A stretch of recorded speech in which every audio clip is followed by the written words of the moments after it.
kumfuata Yesu, kumtafuta Yesu. Tayari katika Injili tuliyosikia jana na juzi, tutambua kwamba kina mama hao walikuwa na mahangaiko. Na mahangaiko yao yalitokana na yale yaliyomsibu Yesu,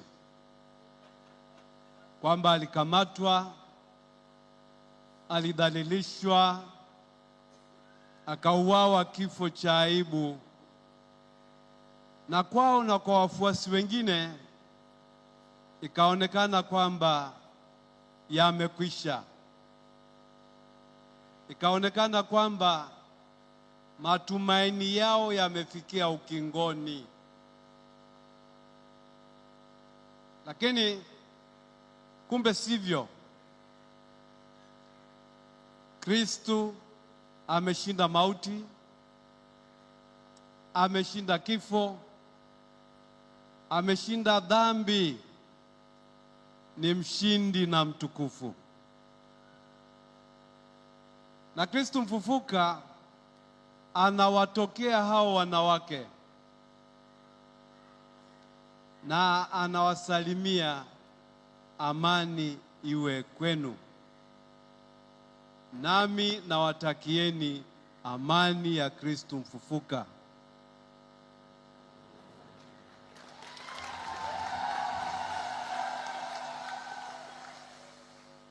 Amani ya Kristo mfufuka ni mahusiano yaliyotengemaa, na mahusiano yaliyotengemaa yanamfunganisha mtu na Mungu wake, mtu na nafsi yake, mtu na jirani yake, mtu na ulimwengu au mazingira yake. Hayo ni mazingira yaliyokombolewa. Na Yesu mfufuka anapowatokea wafuasi kina mama, kwa kweli anawapa hadhi ya pekee. Anawapa hadhi ya kuwa mashahidi wa kwanza wa tukio au fumbo la ufufuko. Kina mama, mjipongeze.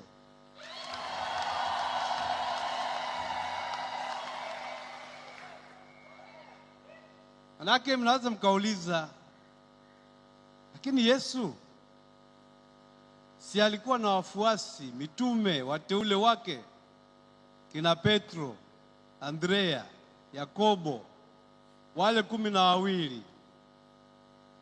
Kati yao hakuweko mwanamke hata mmoja. Na Yesu hajipingi. Yesu anathamini chaguo alilolifanya la kuwateua mitume, lakini anatoa upendeleo wa pekee kwa wanawake, na ana kila sababu ya kufanya hivyo, kwa sababu kina mama, mkiwa waaminifu kwa wito wenu, mkiwa waaminifu kwa utume wenu, kwanza ninyi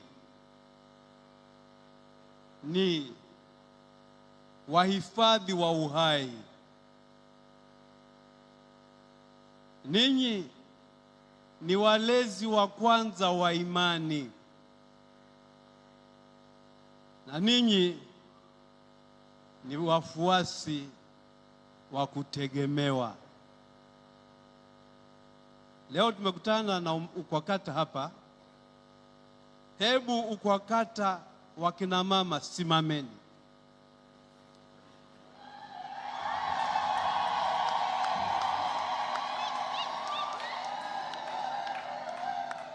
Mapadri mnaona? Ketini. Hebu UKWAKATA kina baba simameni.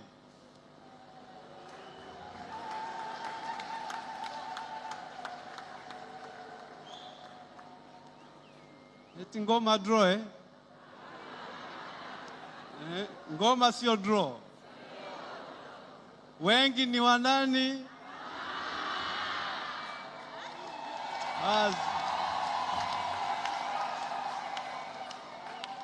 Hatuwaonei wivu,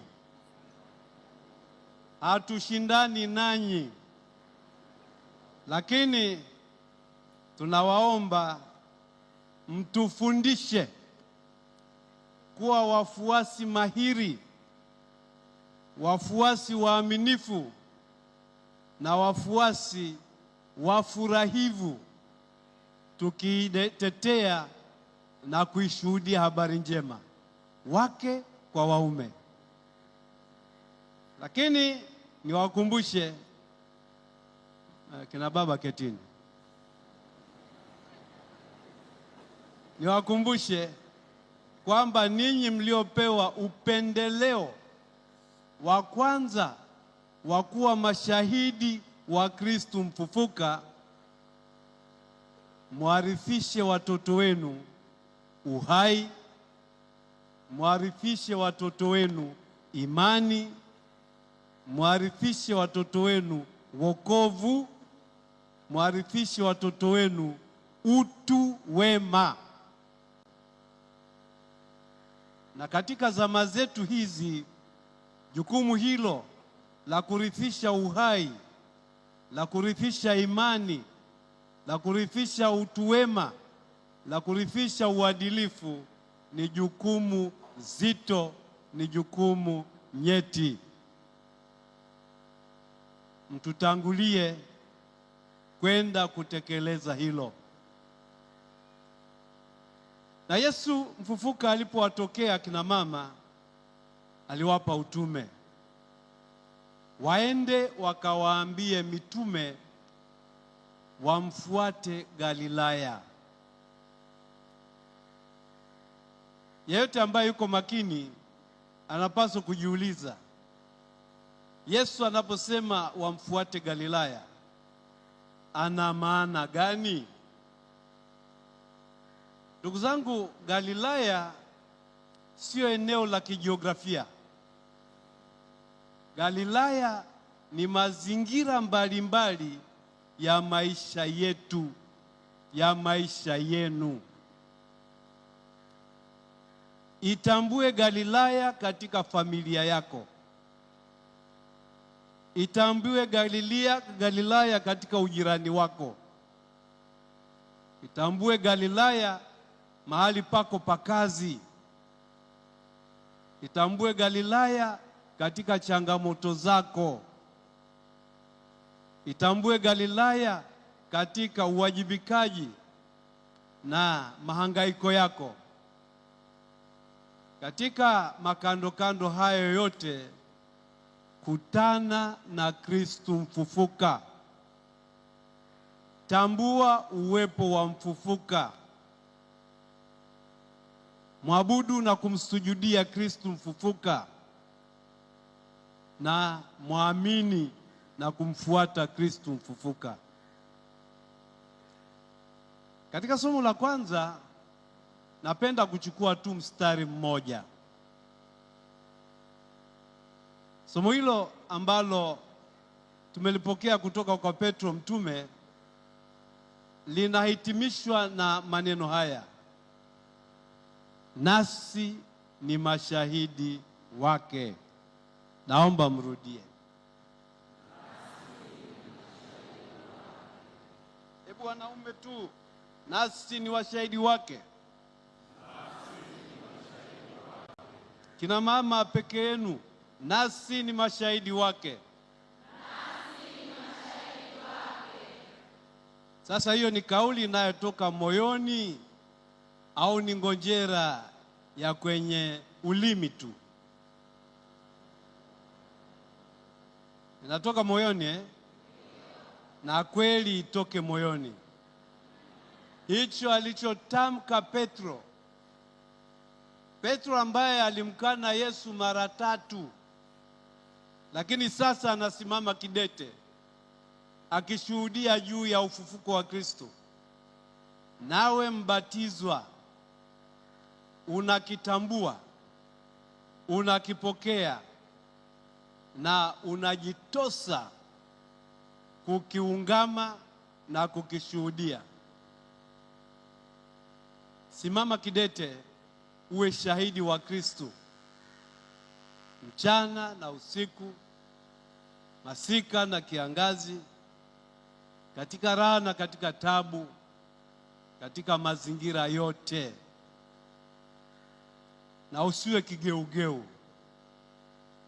Simama kidete, uheshimike, utambulike kama mfuasi wa ufufuko wa Kristo. Wapendwa wana UKWAKATA, Jimbo Kuu la Dar es Salaam linamshukuru Mungu kwa uwepo wenu kama wana utume wa kwaya ndani ya Jimbo Kuu la Dar es Salaam. Tunafurahi kwamba mnamtukuza Mungu kwa nyimbo zenu, mnakoleza ibada na maadhimisho ya kiliturujia kwa nyimbo zenu. Lakini naomba niwaalike, namba moja, kumbukeni fundisho alilotuachia Mtakatifu Agustino wa Hippo. Alisema anayeimba vizuri anasali mara mbili. Narudia tena, anayeimba vizuri anasali mara ngapi? Je, wewe mwana UKWAKATA unaimba vizuri? Pole pole. Unaimba vizuri kutoka wapi? Kutoka moyoni, Je, ni wote mnaimba vizuri kutoka moyoni, au hapa na pale mna mahangaiko vyenu? Hamna mahangaiko Yapo kuna mahangaiko mara nyingine kati yenu wenyewe. Mna mahangaiko kati yenu na wanakwaya wa parokia jirani au hata parokia hiyo hiyo. Unaweza kukuta mko kwaya tatu, ya Mtakatifu Cecilia, ya Mtakatifu Paulo, ya Mtakatifu Kizito na kadhalika, alafu mkawa hampikiki pamoja, mkawa kama mko dini mbili tofauti. Sasa huo ni ugonjwa, huo ni ugonjwa. Msiuendekeze, msiushabikie. Ukabilini ugonjwa huo kama upo, na tafuteni kuuondolea mbali, kusudi mnaposali na kuimba kutoka moyoni, sala yenu kweli mpendeze Mungu. Na sala inayompendeza Mungu ni sala inayogubikwa na upendo, ni sala inayogubikwa na huruma,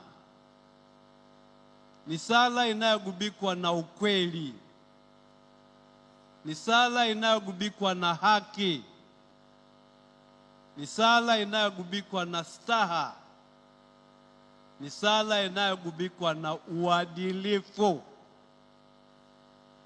Kwa hiyo wana UKWAKATA wote, palilieni fadhila hizo. Na katika kuimba kwenu, basi hakikisheni kwamba mnaimarika katika utakatifu. Na mkiimarika katika utakatifu, mtakuwa kweli mashahidi wa Kristo mfufuka. Nawapongeza kwa kujitokeza kutoka katika parokia mbalimbali za jimbo letu kuu la Dar es Salaam kuja kusali pamoja, kumshangilia Kristo mfufuka na kushuhudia imani yenu.